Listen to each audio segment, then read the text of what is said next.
60 days physical sciences, यह है हमारा लक्ष्य। Welcome to the day 10th। आज हम करने वाले हैं केमिकल कैलकुलेशन, एक नए चैप्टर की शुरुआत।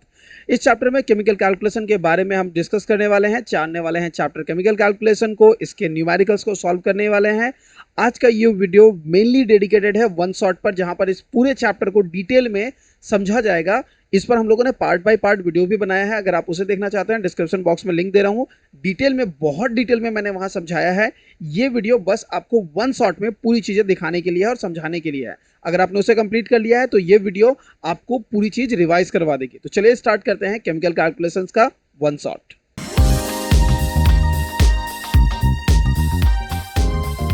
माध्यमिक physical science chapter number 3 chemical calculation के वन शॉट में आपका स्वागत है। आज हम करने वाले हैं वन शॉट में इस पूरे चैप्टर को कंप्लीट, देखेंगे क्या है हमारे इस चैप्टर के कंटेंट, हमें क्या क्या पढ़ना होता है इस चैप्टर में। तो जैसा कि आप अपने स्क्रीन पर देख सकते हैं, केमिकल कैलकुलेशन, इसमें टोटल 11 टॉपिक दिए गए हैं, जिसमें से 10 टॉपिक्स को हम डिस्कस करने वाले हैं अपने इस वन शॉट में। तो क्वेश्चन उठता है कि ये 11th टॉपिक क्या है। देखिए 11th टॉपिक जो है ये कुछ टाइप ऑफ क्वेश्चंस के बारे में है।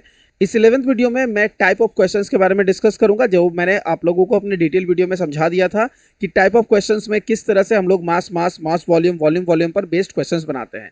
अगर आपको कुछ भी समझ नहीं आ रहा है, इसका मतलब आप लोगों ने हमारे डिटेल वीडियो को नहीं देखा है। स्ट्रांगली रिकमेंड करूंगा कि एक बार जाकर प्लीज एक बार आप हमारे पुराने वीडियोस को देख ले, जहां पर हम लोगों ने इसे डिटेल में समझाया है पार्ट बाय पार्ट। अब चलिए इसका वन शॉट रिवाइज कर लेते हैं। तो देखिए सबसे पहले हम लोग यहाँ जानने वाले हैं ये 3 टॉपिक्स, टॉपिक नंबर 1, 2, 3, जहाँ पर हम जानेंगे केमिकल रिएक्शन क्या होता है और केमिकल रिएक्शन में रिएक्टेंट्स और प्रोडक्ट्स क्या होते हैं। इसके बाद हम जानेंगे लॉ ऑफ कंजर्वेशन ऑफ मास को, एटॉमिक मास, मॉलिक्यूलर मास के कंसेप्ट को समझेंगे, एवोगाड्रोस के नंबर को समझेंगे, मोलर वॉल्यूम को पढ़ेंगे, वेपर डेंसिटी को पढ़ेंगे। इसके बाद हम लास्ट चीज करने वाले हैं relation between molecular mass and vapour density, जो हमारा आज का लास्ट कंटेंट होगा इस वन शॉट में। तो चलिए स्टार्ट करते हैं, देखते हैं सब कुछ।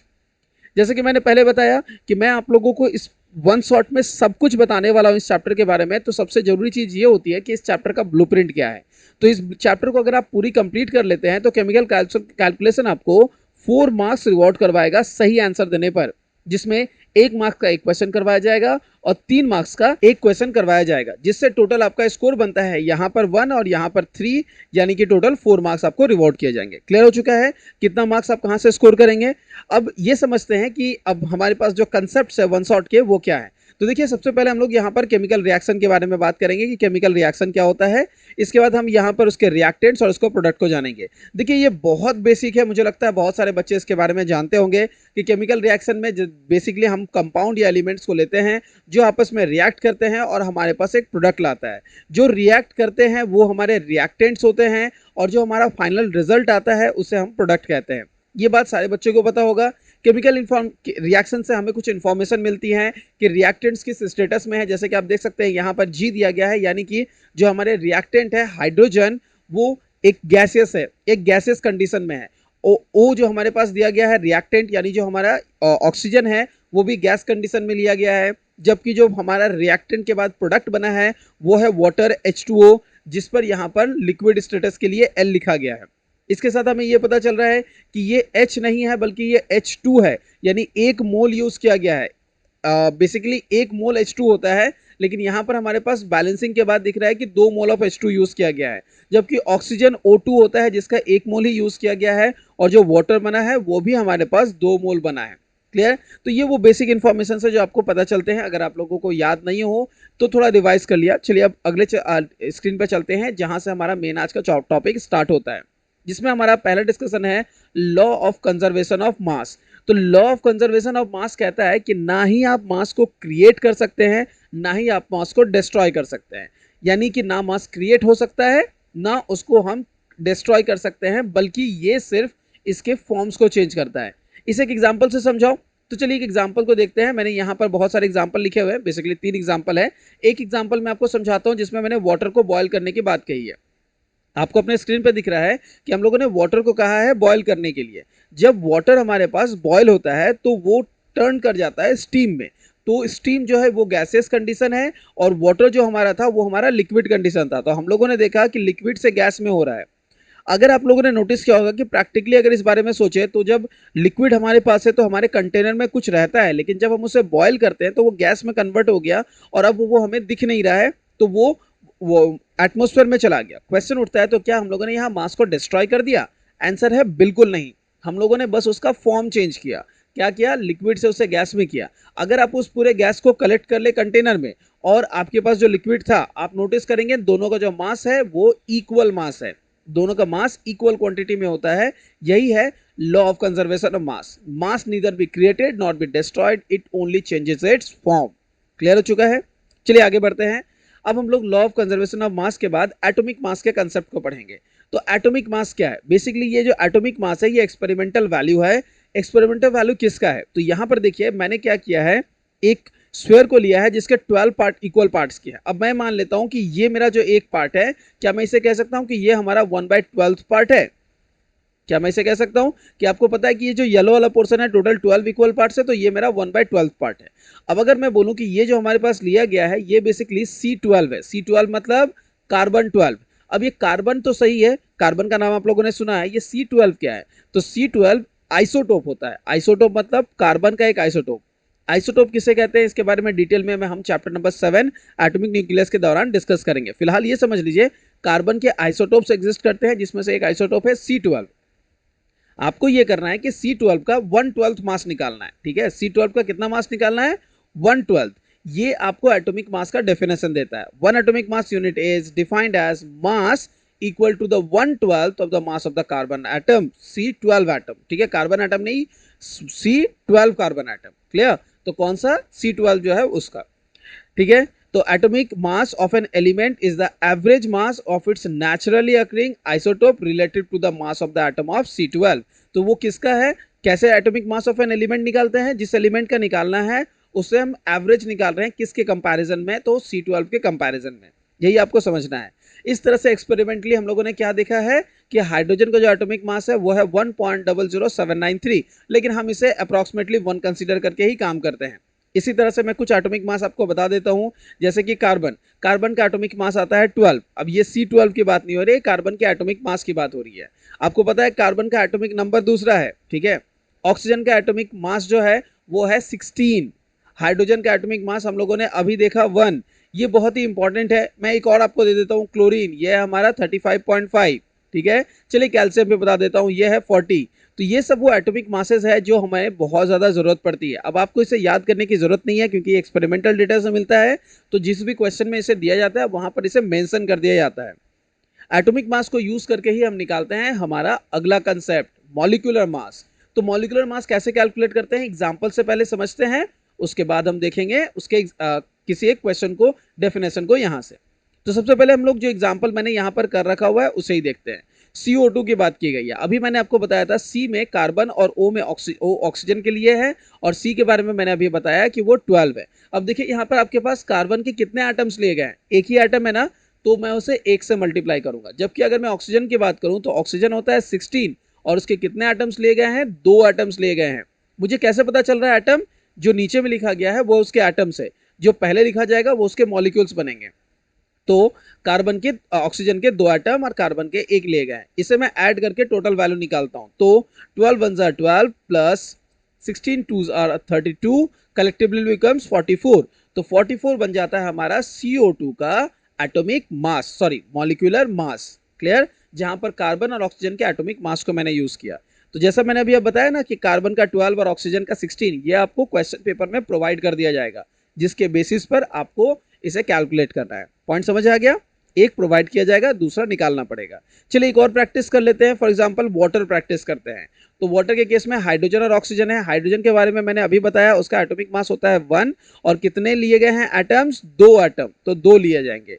प्लस ऑक्सीजन का मैंने अभी आपको बताया 16 होता है, तो कलेक्टिवली कितना हो रहा है? 2 + 16 यानी 18। 18 हो गया हमारा molecular mass of water. Clear? Generally जो भी मॉलिक्यूलर मास मेजर किए जाते हैं उनके साथ जो यूनिट यूज होता है वो होता है AMU, एटॉमिक मास यूनिट। यहाँ पर यूनिट्स हम लोग AMU में लिखते हैं। आप इसे जब ग्राम में लिखेंगे तो वो ग्राम मॉलिक्यूलर मास हो जाएगा। क्लियर? तो मॉलिक्यूलर मास निकालना आपको समझ आ गया। अगले कंसेप्ट की तरफ बढ़ते हैं, एवोगाड्रोस नंबर। एवोगाड्रोस नंबर भी काफी कंफ्यूजन होता है बच्चों के बीच में, क्योंकि मैंने नोटिस किया है जब मैं बच्चों से पूछता हूँ व्हाट इज एवोगाड्रोस नंबर, तो वो मुझे ये आंसर दे देते हैं। एवोगाड्रोस नंबर सर मुझे पता है, आंसर है 6.022 × 10⁻23। क्या ये आंसर सही है? नहीं, ये एवोगैड्रो नंबर की वैल्यू है। अगर क्वेश्चन आपसे ये पूछा जाए एवोगैड्रो नंबर की वैल्यू क्या है, तो ये वैल्यू सही है, लेकिन क्वेश्चन है कि एवोगैड्रो नंबर क्या है। तो एवोगैड्रो नंबर क्या है, इसे ऐसे समझते हैं। मैंने इसे डायग्राम से समझाने के लिए यहाँ पर आपको एक बैटरी का सिंबल दिया है। मान लीजिए कि ये बैटरी जो है ये 1 मोल है। अब इसका मतलब ये बिल्कुल मत समझिएगा कि मोल मतलब एक बैटरी होती है, बिल्कुल ऐसी कोई बात नहीं है। मैंने बस एग्जाम्पल लिया है, एग्जाम्पल में मैंने आपके लिए एक बैटरी लिया। इस बैटरी को मैं क्या बोल रहा हूँ कि ये 1 मोल है। तो आप देख सकते हैं इसके अंदर में कुछ ग्रैनुअल्स पड़े हुए हैं, कुछ पार्टिकल्स पड़े हुए हैं। अगर आप इन पार्टिकल्स को काउंट करेंगे तो पता है कितने नंबर निकलेंगे? नंबर जो निकलेगा वो आप एवोगैड्रो के प्रिंसिपल से बता सकते हैं। उन्होंने कहा कि अगर आप किसी गैस का 1 मोल लेते हैं तो उसके अंदर नंबर ऑफ पार्टिकल 6.022 इंटू 10⁻23 होता है। इतने पार्टिकल्स होंगे अंदर में, गिनने की जरूरत नहीं है। 1 मोल है मतलब इतने पार्टिकल्स है। समझ आया? इसे ही एवोगैड्रोस नंबर कहते हैं। काफी कंफ्यूजन होता है बच्चों में कि एवोगैड्रोस नंबर से हम क्या समझते हैं। तो एवोगैड्रोस नंबर एक नंबर है। वो नंबर किसका है? 1 मोल का। अगर किसी का भी 1 मोल आपको दिया जाए तो उसके उतने नंबर होंगे। अब अगर मैं आपको बोलूं कि 1 मोल मेरे पास मॉलिक्यूल है, 1 मोल क्या है? मॉलिक्यूल। इसका मतलब कि 1 मोल के अंदर में इतने मॉलिक्यूल्स है। वैसे ही 1 मोल अगर मैं आपको बोलूं कि एटम है, मतलब इतने 6.022 इंटू 10⁻23 एटम्स प्रेजेंट है उसमें। 1 मोल मतलब इतने ही। इसे सिंपल वर्ड्स में अगर समझाऊं तो देखिए, 1 मोल जो वर्ड है ना, 1 मोल, इसे आप ऐसे समझिए जैसे आपने बचपन से सीखा हुआ है कि अगर कोई भी आपको डजन बोले तो आपके दिमाग में सीधे आ जाता है 12। इसी तरह से समझ लीजिए, कोई भी 1 मोल बोले तो ये हो जाएगा 6.022 इंटू 10⁻23। और हमें ये बताने वाले कौन थे? एवोगैड्रो थे। एवोगैड्रो ने ही हमें बताया था कि 1 मोल में इतने नंबर ऑफ पार्टिकल्स होते हैं। क्लियर हो गया एवोगैड्रोस नंबर? नेक्स्ट कंसेप्ट की तरफ बढ़ते हैं, मोलर वॉल्यूम। ये इससे जुड़ा ही हुआ है। अगर फिर से मैं बोलूं कि आपके पास 1 मोल दिया गया है तो कितने पार्टिकल्स है, तो आप बोलेंगे नंबर ऑफ पार्टिकल्स जो है वो होंगे 6.022 इंटू 10⁻23। अब ऑब्वियस सी बात है, अगर इतने पार्टिकल्स हैं तो ये पार्टिकल्स कुछ जगह ऑक्यूपाई करते होंगे, कोई वॉल्यूम ऑक्यूपाई करते होंगे। ये वॉल्यूम कितना होगा? ये वॉल्यूम होगा 22.4 लीटर। ठीक है, ये वॉल्यूम कितना होगा? 22.4 लीटर। इसे ही कहते हैं मोलर वॉल्यूम। मतलब 1 मोल का जो वॉल्यूम है वो है मोलर वॉल्यूम। पॉइंट समझ आ गया? 1 मोल का वॉल्यूम मोलर वॉल्यूम। तो जब भी कोई आपको कह रहा है कि आपके पास इतने पार्टिकल्स है 6.022 इंटू 10⁻23, तो उसका वॉल्यूम क्या होगा? यानी कि 1 मोल हो गया। 1 मोल हो गया यानी ऑटोमेटिकली 22.4 लीटर। अब इसके साथ में एक कंसेप्ट समझा देता हूं। 22.4 लीटर को जब न्यूमेरिकल सॉल्व करेंगे, इनडायरेक्टली लीटर के लिए हम डेसीमीटर क्यूब का भी इस्तेमाल करते हैं। क्लियर? लीटर का छोटा यूनिट होता है मिलीलीटर और डेसीमीटर का छोटा यूनिट होता है सेंटीमीटर क्यूब। और ये दोनों ही इक्विवेलेंट है। जैसे ये दोनों इक्विवेलेंट है, ये और ये सेम है, वैसे ही मिलीलीटर और सेंटीमीटर क्यूब भी एक दूसरे के साथ सेम वैल्यू कैरी करते हैं। लेकिन सवाल उठता है, नंबर वैल्यू क्या सेम होगा? नहीं। लीटर अगर आपके पास है और मिलीलीटर में कन्वर्ट करना चाहते हैं तो उसको 1000 से मल्टीप्लाई करना पड़ता है, यानी कि 22400 इतना मिलीलीटर। तो आप क्या कह सकते हैं कि आपके पास 1 मोल में इतना लीटर, या फिर इतना डेसीमीटर क्यूब, या फिर इतना यानी 22400 मिलीलीटर, या फिर 22400 सेंटीमीटर क्यूब वॉल्यूम है। पॉइंट समझ आ गया? ये लीटर मिलीलीटर का जो कन्वर्जन है ये समझाना था बस यहाँ पर। तो आपको क्लियर हो चुका है मोलर वॉल्यूम क्या होता है। चलिए अब हम सेकंड लास्ट टॉपिक की तरफ बढ़ते हैं, वेपर डेंसिटी। वेपर डेंसिटी भी एक बहुत ही इंपॉर्टेंट सा टर्म है। वेपर डेंसिटी का मतलब होता है कि density of the vapour. Basically इसे डिफाइन करने के लिए हम लेते हैं 2 मास। ठीक है, कैसे से डिफाइन किया जाएगा? तो मैं कह रहा हूं आप एक काम कीजिए, आप मास निकालिए। लेकिन सवाल उठता है किसका मास निकालिए? तो मास आप निकालिए किसी एक गैस एक्स का।